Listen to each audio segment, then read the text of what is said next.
Students, now we can see about the next group of plants which comes under the plant kingdom, that is the angiosperms.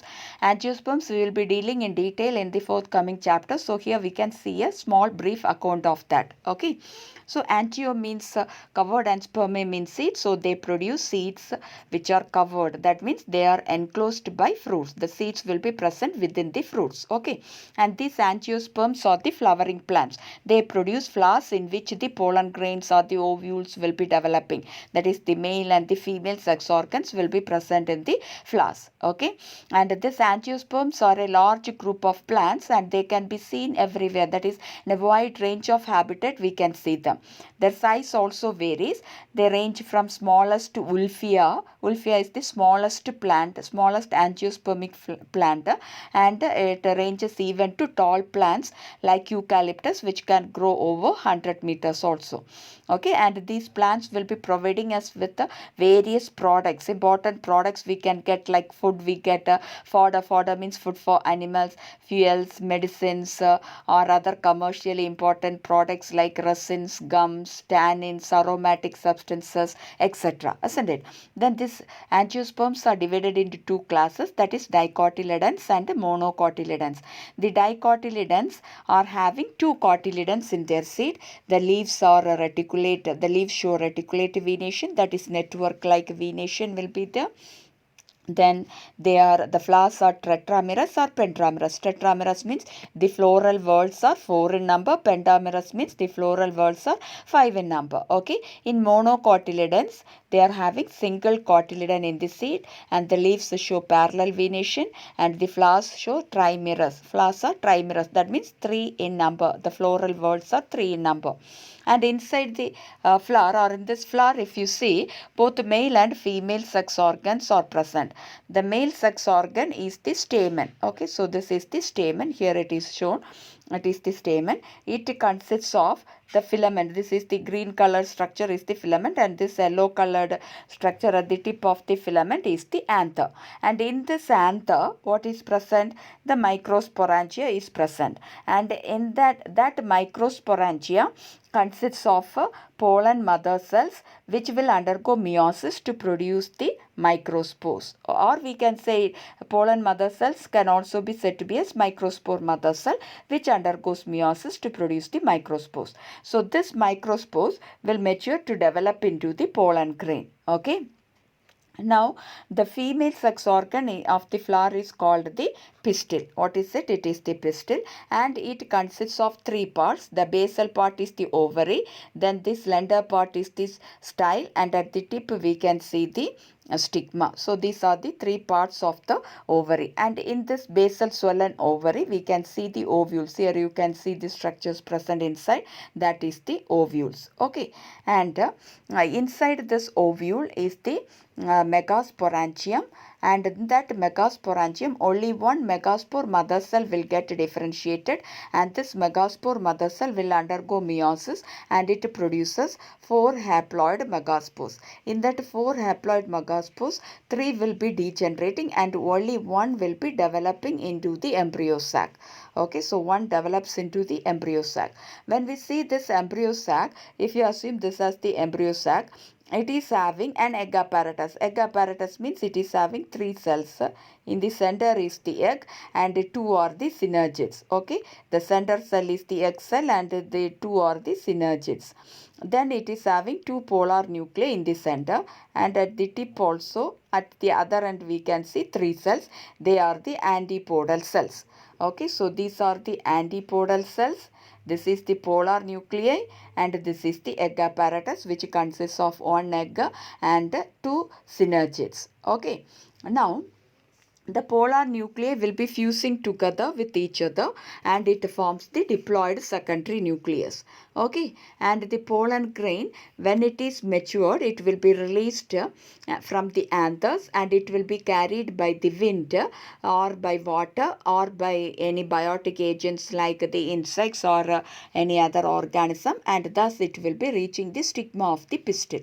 Okay, and this process is called pollination. So what is pollination? The transfer of pollen grains from the anther to the stigma. So here this is the stigma, it will be reaching there to the stigma of the pistil is called the pollination. Okay, as a result, the pollen grains will be landing on the stigma and then it starts germinating. So it will be developing the pollen tube. You can see here, this is the pollen tube. Okay, so the pollen tube will be developing and it grows through the stigma, through the style, and it reaches the ovule. Okay, basal part of the ovary, that is the ovule.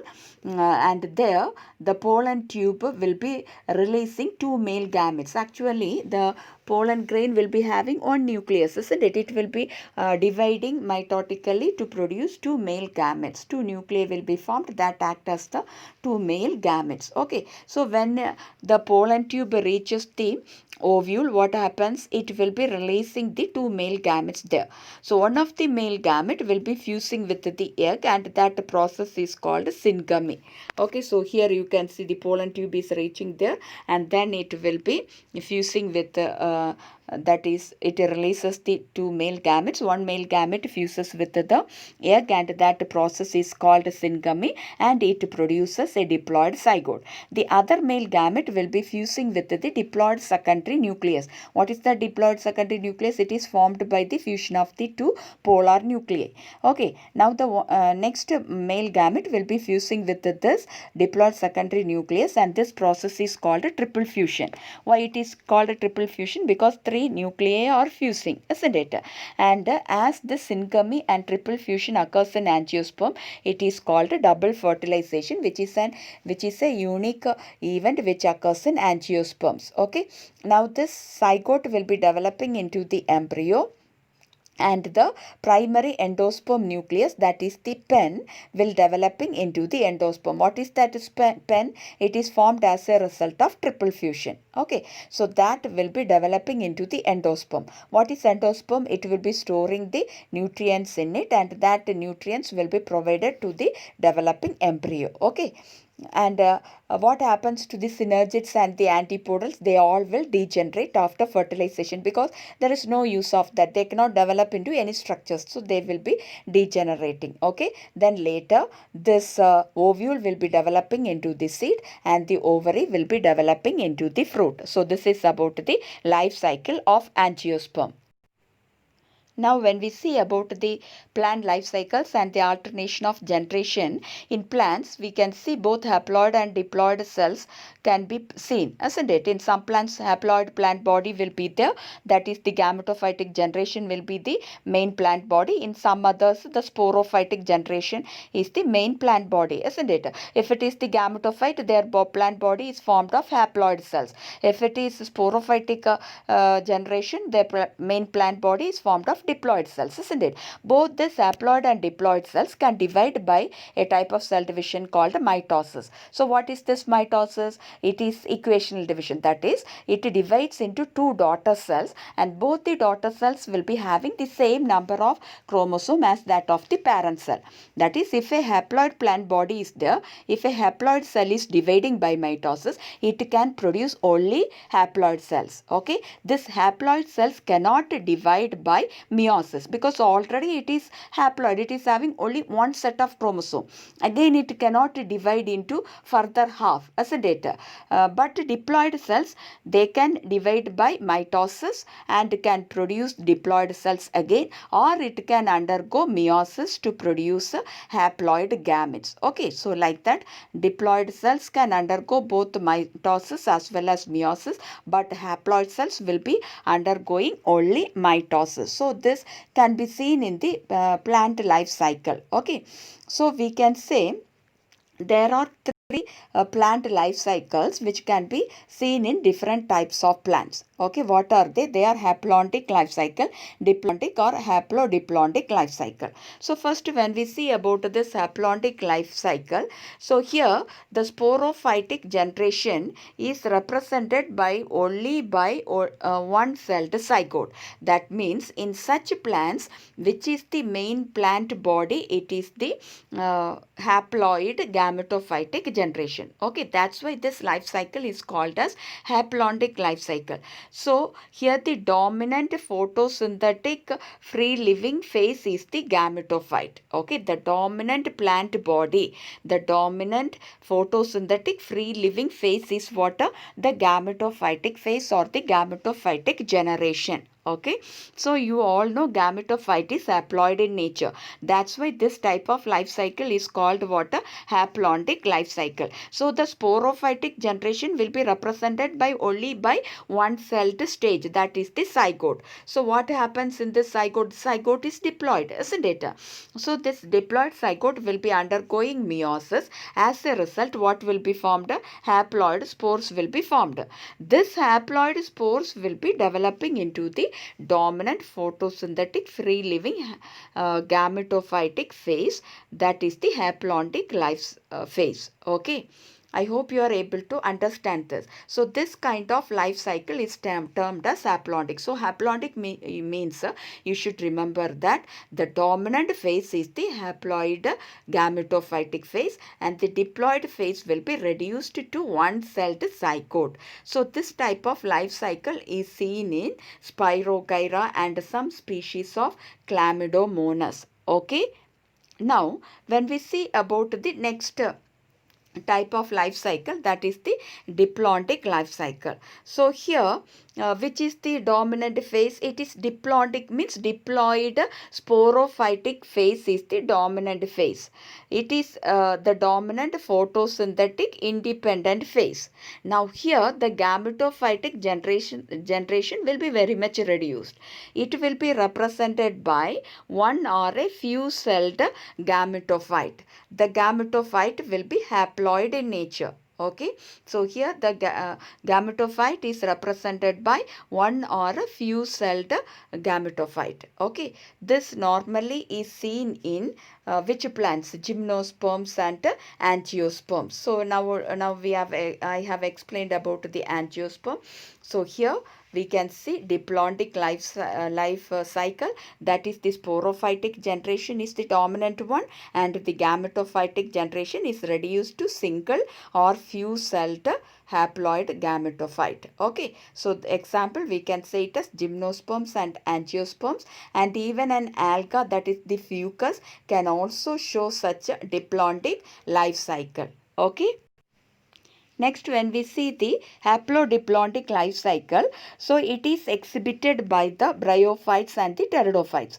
Okay, so it is an intermediate condition. We can say it is an intermediate condition, that is both are having both the phases which are multicellular phase. That is both the gametophytic phase and the sporophytic phase are multicellular in nature.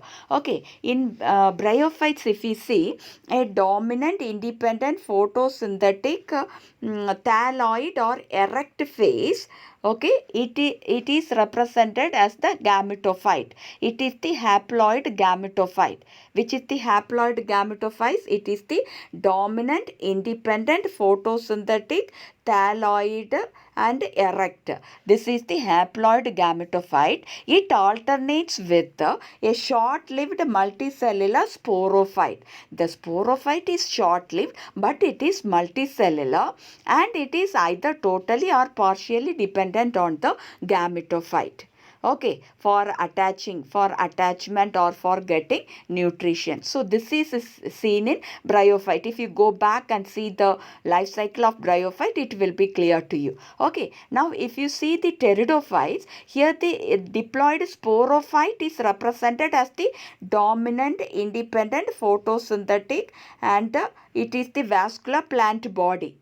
Okay, here the sporophyte is more dominant than gametophyte. In bryophyte, the gametophyte is more dominant than the sporophyte. Okay, so here in the pteridophytes, we can say the diploid sporophyte is represented by the dominant independent photosynthetic vascular plant body.